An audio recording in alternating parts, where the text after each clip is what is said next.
আলো টিভি প্রতিবেদনে থাকছেন রংপুর ২৪ পীরগঞ্জ ৬ আসনে আসন্ন জাতীয় সংসদ নির্বাচনকে সামনে রেখে জাতীয় পার্টির প্রার্থী হিসেবে আলোচনায় রয়েছেন জনপ্রিয় সমাজকর্মী, জাতীয় পার্টির কেন্দ্রীয় যুগ্ম সাংগঠনিক সম্পাদক, যুগ্ম আহ্বায়ক, রংপুর জেলা জাতীয় পার্টি এবং সাধারণ সম্পাদক, পীরগঞ্জ উপজেলা জাতীয় পার্টি জনাব মুহাম্মদ নূর আলম মিয়া জাদু।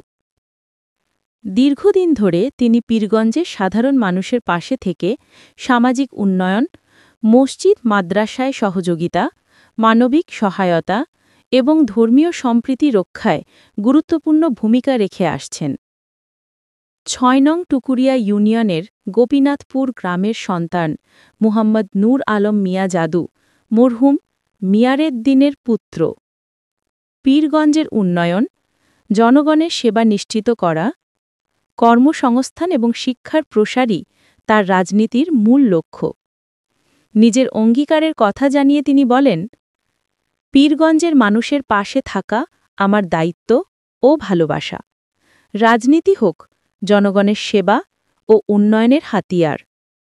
আলো টিভি ২৪ পীরগঞ্জ।